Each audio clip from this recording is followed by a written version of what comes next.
So guys, here's why making the offer is so important to all real estate investors, but especially to those of you who are just getting started in this game of real estate and you have this fear, this crippling, debilitating fear that keeps you from making offers, and you make all kinds of excuses for yourself as to why you don't do it. Let me tell you the truth about every real estate investor. Everybody has that fear at the start, and if you never make an offer, you will never find the deal of a lifetime.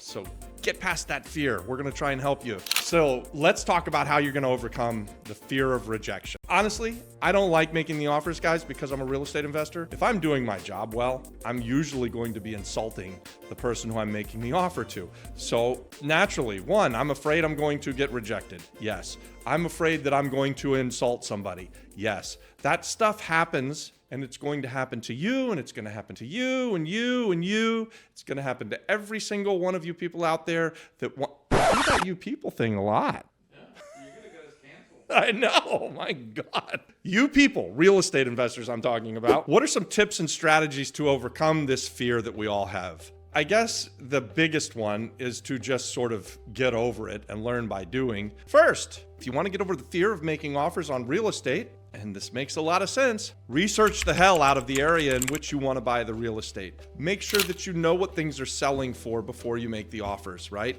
And then, what are you trying to make as a profit? So you need to back into the number. I've got other real estate content on this. We'll put it in the description for you guys to watch later, but if you do your research and you know what something's going to sell for after it's been fixed up, then you can now back into a number where you make an offer that will leave enough money on the table for you and enough meat on the bone so that you can make a little bit of money. And guys, you're real estate investors, so you have to make these offers low enough that you're able to make money.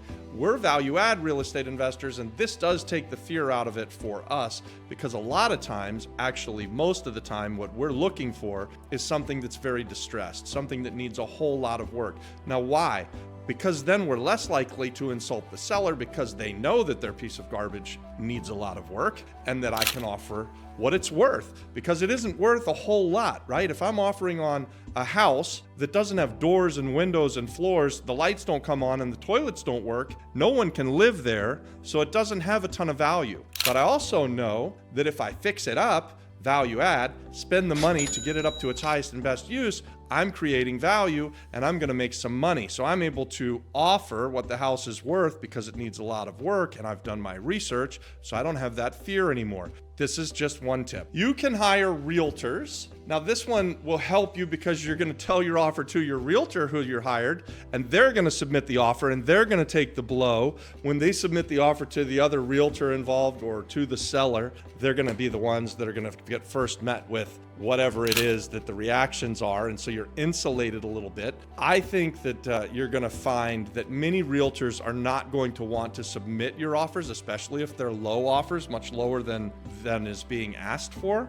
But if you've done your research and you know how much something needs as far as work, you really do want to, as soon as you can, get past the idea of being afraid to make the offer and get yourself right in front of the seller making your offer. You're going to have a much better chance of getting your offer accepted if you're the one who's explaining why your offer is so low and you've done the research and you've got the facts to back it up. If you're a real estate investor like me, investing on the island of Puerto Rico, one of your major frustrations has been and will probably continue to be for a while the data. Data's just not really available on the island of Puerto Rico, at least not until now. Red Atlas is solving the data crisis on the island of Puerto Rico, and inside of our Apex group, that's our premium group where we're doing deals with members, you get 4 months of free Red Atlas. So the link's in the description. Come join us in Apex. It's worth the price of admission. 4 months free Red Atlas with your Apex membership. Number 3 sort of goes into what I've just said. You got to know your limitations. You need to know how much something's going to cost to fix up. You need to know what it's going to sell for. What does that mean, know your limitations? So if I'm in Orlando, Florida, and I'm buying a house in downtown Orlando, the maximum that I can spend on a house may be much higher than if I'm buying a house in another part of Orlando, like for instance, Pine Hills, Florida, which I've bought dozens, maybe hundreds of houses in Pine Hills, and I can only renovate to a certain level because the Pine Hills houses, they're maybe worth fixed up 300, 350 tops, where the downtown Orlando houses might be worth, today's market, $7, $8, $9, $100,000 or $1 million, right? So if I find something distressed in Orlando and I can buy it at the distressed price down here and then put a bunch of money into it and then sell it for $1 million, I know where I can make that offer. If I'm going to buy something that's only ever going to be worth $300,000 over in Pine Hills and it needs $100,000 worth of work, now I know I need to be buying it for $200,000 less whatever I want my profit to be. So on that Pine Hills house, I might need to be buying it at $100,000 to $150,000, putting $100,000 in it, selling it for $300,000. The $1 million house in Orlando, Florida, I might be having to put $250,000 into it. And so I'm going to be at $750,000 minus the amount of profit that I want to make. And I'm probably going to be buying that house around $500,000 or $600,000. Does that make sense, guys? I hope that it does. Understanding the seller's situation can help you to get over the fear of making an offer. So if you've talked to the seller and you've seen their real estate and you know it's distressed, maybe it's an estate home and you're talking to Uncle Charlie. Uncle Charlie's the only one who lives in Orlando, Florida, and he's been stressed for 2 years now taking care of mom and dad's old house that nobody's been to in 15 years. And he's got 3 other brothers and sisters, but they're all living out west in California and they're relying on Uncle Charlie to take care of everything. And Uncle Charlie doesn't want to do that shit anymore. So now you know his motivation. He wants to sell. You've got that and you can now make him an offer. And that helps you, right? That's what you're looking for. You need to either find distress of the real estate or distress of the sellers. And the sellers could be distressed for any number of reasons. Like Uncle Charlie, he's been left by his brothers and sisters to handle all of the shit. Or it could be a divorce. It could be, well, in Uncle Charlie's case, mom and dad died.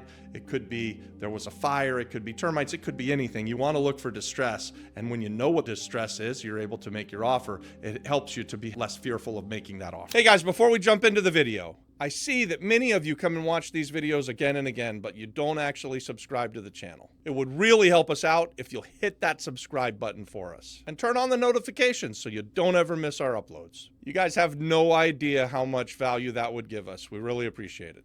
Now let's jump into the video. So I'm going to give you 2 real life examples of how making offers can help you to learn about the market and help get you into the game of real estate.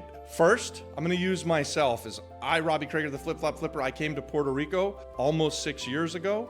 And when I did, I already had long past forgotten the fear of making offers. And when I showed up on the island, most of the stuff I was looking at was bank owned anyway. So I didn't really care that I was going to make lowball offers. But here's what I learned by making my first 5 offers. In my first 5 offers, 3 of them got accepted. And now, what did that mean? Did that mean that I was getting a bad deal? It didn't necessarily mean that I was getting a bad deal, but what it meant to me was that I was offering too much. So when I first came to the island and I offered 40 cents on the dollar from what the bank was asking. So if the bank was asking $100,000, I was offering them $40,000, and I got 3 of the first 5 offers accepted. I went, oh shit, I'm offering too much money. And so for the rest of that year, I started my offers at 20 cents on the dollar. So now if the bank was asking $100,000, I offered them $20,000. And I am talking about distressed property, value add. No one was living in it. Nobody could live in it. It needed a whole bunch of work. It turns out that the banks were pricing the houses at roughly what they would be worth fixed up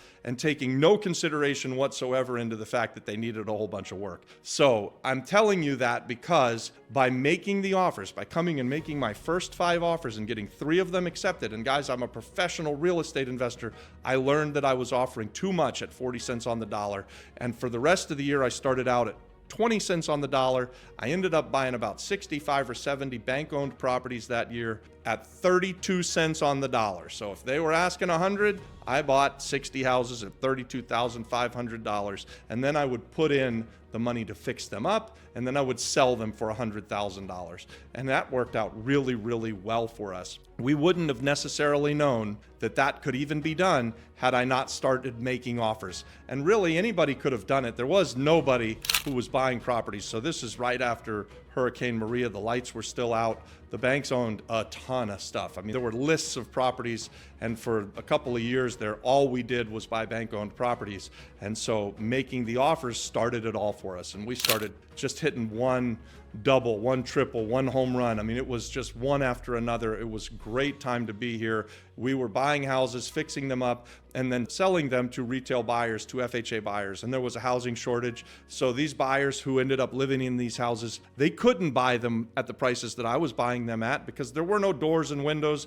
There was no water working. The electrical didn't work. You just couldn't live in these places. They were distressed. They were destroyed. They had been sitting vacant for years and years. And we would buy them and fix them up and sell them to locals through the FHA or through VA or through just conventional financing. And there was a line of people who wanted to buy these properties. So it was a great time to be buying this type of property in Puerto Rico. We hit it really well, timed the market pretty well coming in when we did, and buying the houses at what we did. So I say all of that. It's a long way to say that's why you make the offers, guys. That's why you want to get out there and start making these offers so that you can find your first double or triple or home run or deal of a lifetime.